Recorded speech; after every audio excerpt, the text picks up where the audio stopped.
Hi everyone and welcome to the next edition of Legends Under Lights, proudly presented by Legacy Lighting, and I encourage you to check out their website legacysportlighting.com for all of your lighting needs for your club and so forth, and I'm sure you won't be disappointed. Today's guest is both a world champion and a Commonwealth Games gold medalist. He debuted for Australia in 2003 and retired in 2016. 292 international caps and a host of titles. Mark Casey joins the Legends Under Lights family. How are you, Mark? Yeah, good. Thanks, Clive. Yourself? Yeah, fantastic, mate. It's been a fantastic career, and I'm looking forward to spending a few minutes with you just running through it. No, excellent. Yeah, I'm really looking forward to being part of the show. Thanks again. Yeah, look, let's talk big appearances first, because you're a bit of a master of big appearances, big events. You were at 3 World Championships and 2 Commonwealth Games appearances, and you came away with some medals in each and every one of them. What do you put that down to? Yeah, I guess that's something that I've sort of prided myself on. That I was, potentially known as a big game player, and found my way into some fantastic teams for starters. I've had some unreal teammates, and we really combined as a team. But I think across the board that all the Australian men's sides were just really compatible, and I think that's a big thing in elite sport. So the level of players across all countries now is really even, and being compatible and playing with your teammates so often definitely helped me. Like I had obviously a great combination with 𝘱𝘳𝘦𝘴𝘦𝘮 for a number of years, and I think a lot of that was brought to we were great mates, and obviously still are, and we just sort of had fun on the green, which is really important. And as you said, we're lucky enough to win some medals, which was wonderful.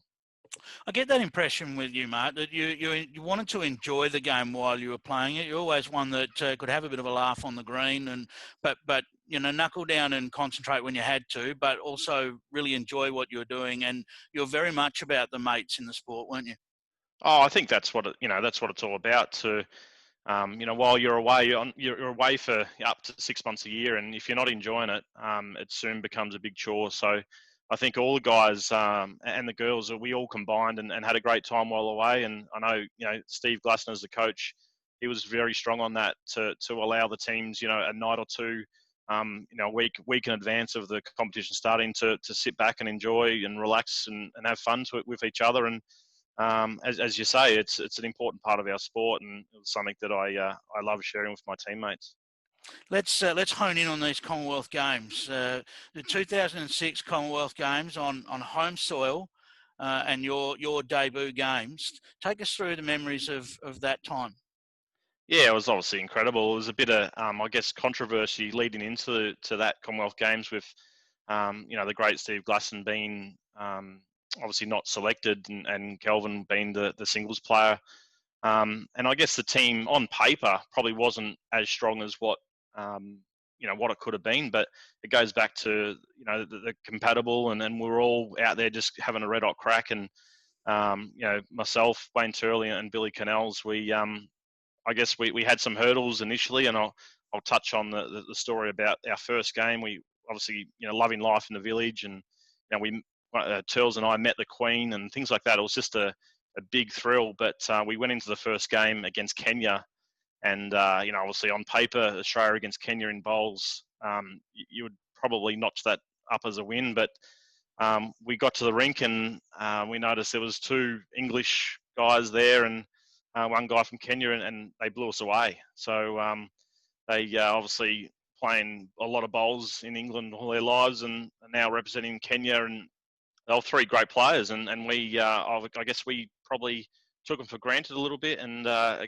come back to bite us, and we lost that first game, which I think it shocked us all, and it was probably a good thing, to be honest. Like we definitely worked a lot harder from each game after that, and obviously the rest is history.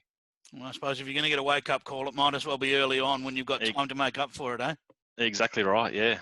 Yeah, and I've got to ask about the hairstyle.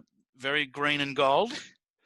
Yeah. Well, back then I was pretty young. I was only 24, and I was actually sponsored by a hair salon, Style Avenue, at the time, and we went in there every month or so, and got a different haircut. And anyway, before the Com Games, they said, "Oh, let's do something different. Let's add some colour." And I just thought, yeah, we'll add some blonde tips. Back then, it was the thing to do. And but no, they put a lot of yellow and a lot of green in it. And yeah, I was walking out of the hair salon looking like a bit of a goose. But we went to the village, and obviously I stood out. But a lot of the athletes were doing different things with their hair, probably not as drastic as what I had. But we decided as a team, Billy and Turles and I, that if I had my hair done differently, these boys had to as well. So yeah, leading into it, they dyed their hair.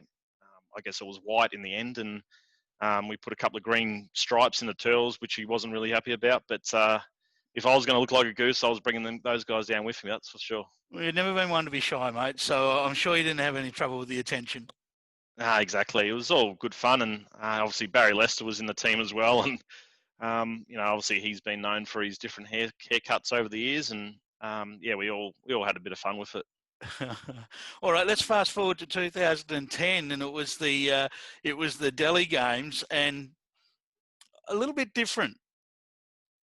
Absolutely. Yeah, 4 years later, Melbourne was probably the highlight of my sporting career, and then heading to Delhi, it was a complete opposite. It was obviously a great experience, but obviously with security reasons back then, we weren't allowed to really do much in India.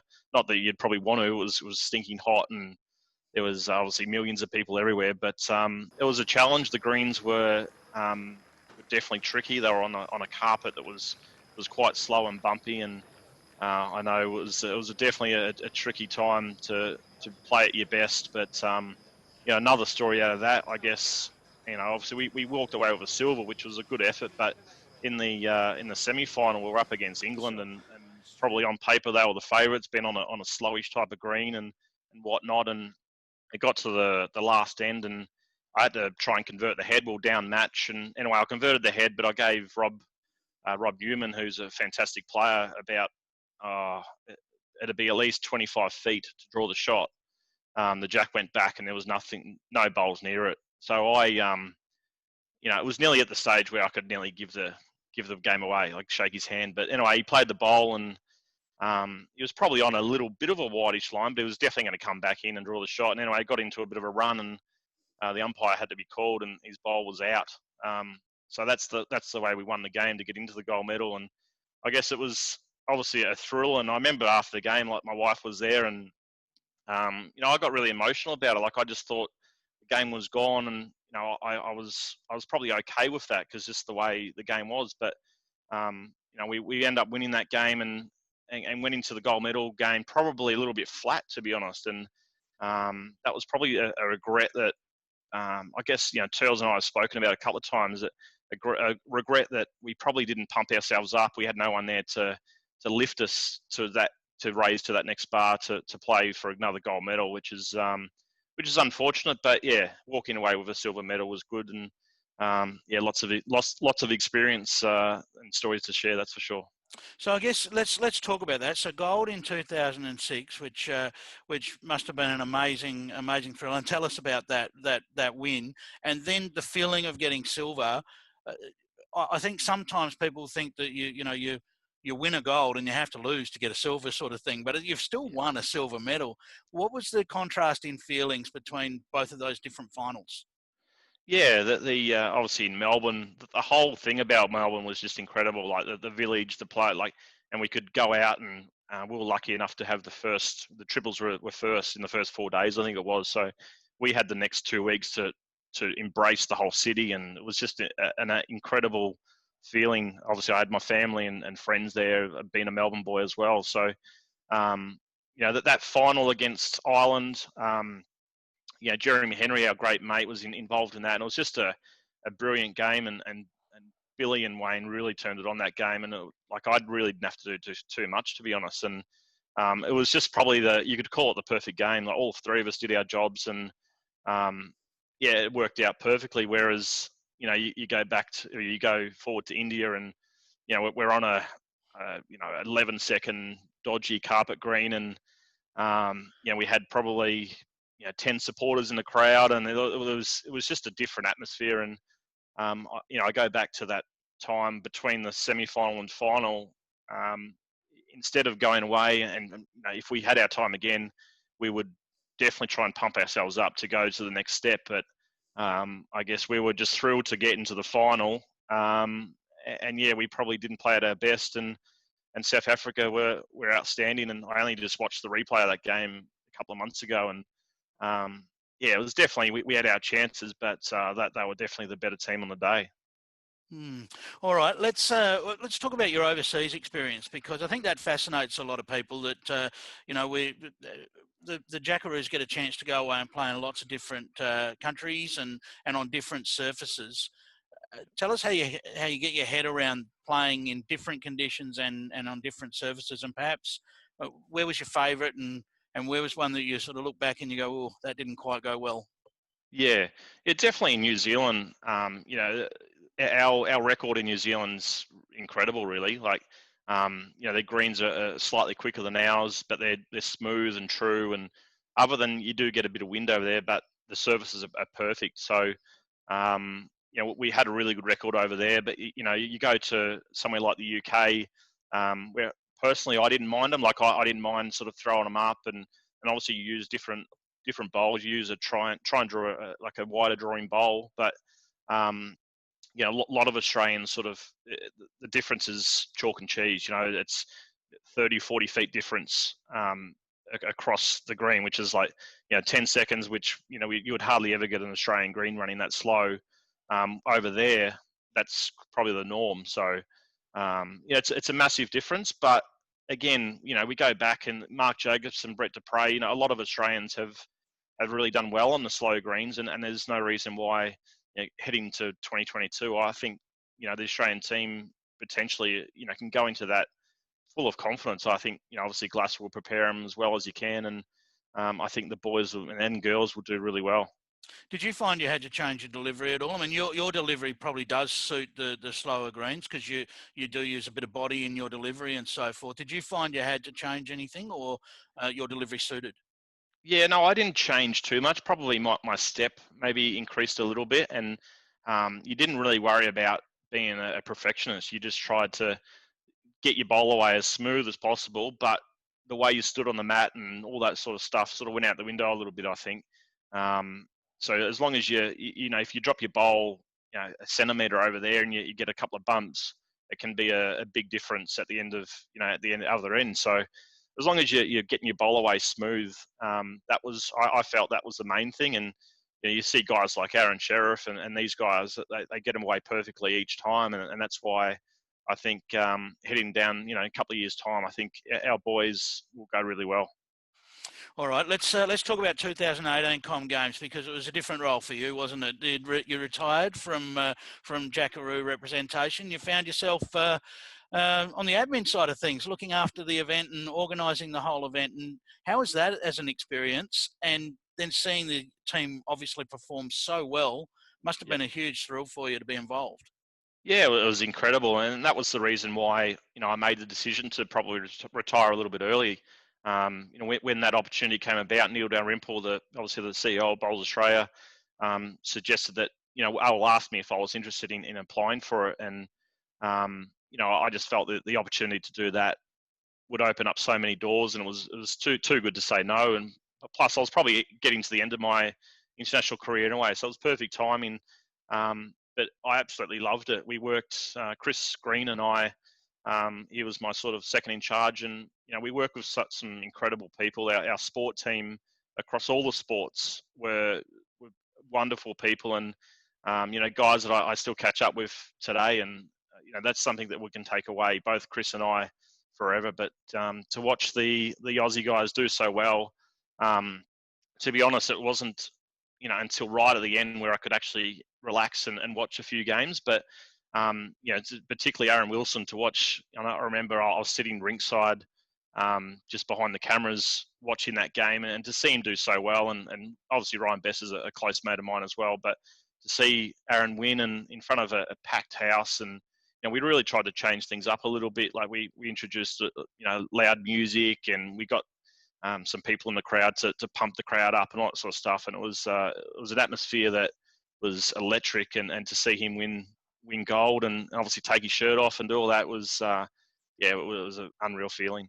Some of the stories we've heard the Jackaroos tell of all the different athletes who are getting down and watching the bowls and so forth, you must have been thrilled to see the packed stadiums and different people that perhaps hadn't seen bowls in that light appreciating the sport. Yeah, it was obviously like I think on the Channel 7 app, the bowls was the highest watched sport, which is it probably took everyone by surprise. But heading into it, I was quite confident that if we could do the things like getting the music right and obviously that people can enjoy a beer and watch the games up in the grandstands, we could fill them out and the players would thrive on it. Like the greens were great, so there's no excuses for poor play. And across the board, there were so many wonderful performances from the Australian guys. And yeah, it was a big thrill of mine, and I bet it was obviously a big thrill for the players as well. Yeah, let's look at some of the other things that have happened in your career. Of course, 2012 was a big year. You won the Australian Open singles as well as the Australian indoor title. So two fantastic titles to achieve. Obviously, throughout your career with Queensland and so forth in state bowls, you had a lot of success in team environments. Did you have a favourite? Did you prefer one over the other in terms of singles or team play? Yeah, I probably on a national stage, I probably had more success in singles. Particularly as you say, 2012, that was a special year. Winning both the indoor and outdoor titles, and that was the year Jackson, my boy, was born as well. So there's a number of things that made that extra special for me. But I enjoyed the teams probably a lot more. It's obviously great out there when you're in the singles and when you're winning and everything's going fine and the big prize money and all that. But enjoyment wise, I always liked playing with a partner and having two or three mates down the other end, cheering you on was a lot better than playing against another mate or something like that. So it's tough. Like singles is a lonely game at times, and you've got to be a special type of player to keep winning on that international stage, and that's where I guess someone like Ryan Bester who just loves singles is so hard to beat, and he's always at the pointy end of all singles events, and that makes him a special player. You've been at the helm of seeing some changes in the sport as well. Obviously, having been involved since a young age in the sport and growing up with it, how much of a thrill was the BPL to see that get underway, be part of it, and not only be part of it, but be an inaugural champion, of course, with Brisbane Gold, as we knew them at the time, Brisbane Pirates now. But how much of a thrill to see that event get off the ground? Live bowls, music, lights, some of the stuff you talked about that you experimented with at Com Games. You've seen that at BPL. Yeah, absolutely. The BPL was and it still is a fantastic event, and I just say to be a part of that first one with Kelvin and Robbie Wild and 𝘱𝘳𝘦𝘴𝘦𝘥 the coach at our host venue was Pine Rivers. They own the franchise. It was just an amazing thing to be on live TV, and we had Forex, I think, was our sponsor, and they really looked after us. They took us to the footy and all that sort of. It was just a special time to be a part of the BPL, and it's gone from strength to strength. Like it's still going well these days, and it was an event that I thought it started to change the face of how other people could see our sport, which is so important. Like our sport's got so many fantastic things to offer other than the elite playing pennant and all that sort of stuff. We need to really promote that short format to attract new people to our sport. So the BPL is an important factor for that, and I love being a part of it. And of course, in more recent times, the shorter format and so forth, you've embraced that with the UBC concept. Yeah, definitely, and I guess it's just a different version of the short format. Like the BPL is the games go for about an hour. Ours probably go for about 30 minutes. So the scoring system's different, and I'm pleased to say that we're working really closely with Bowls Australia now to promote both events, and we really see an opportunity for both events to grow the sport, particularly in Australia. But we've got to focus to keep promoting it throughout Asia, and we want to try and get more UK involvement as well. So together, Bowls Australia are the leading force in world bowls for promotion of our sport, and if we can help them in any way, it's got to be a benefit to the sport. Yeah, certainly. Look, we know this segment is sponsored by Legacy Lighting. It makes us ask the question, what's the legacy that Mark Casey wants to leave on the sport of bowls? Yeah, I think it's the enjoyment part of it, and trying to bring new people. I'm a big thing about bringing new people into our sport.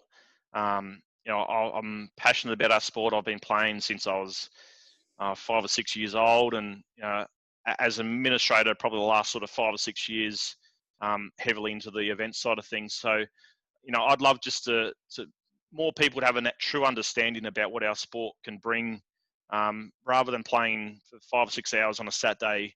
There's so many more opportunities out there that people really need to know about, and obviously the BPL and the UBC it plays a part in that. And obviously, I'm heavily involved in the UBC, and if we can help Bowls Australia keep promoting and sending that message out there, that's the big legacy that I want to leave.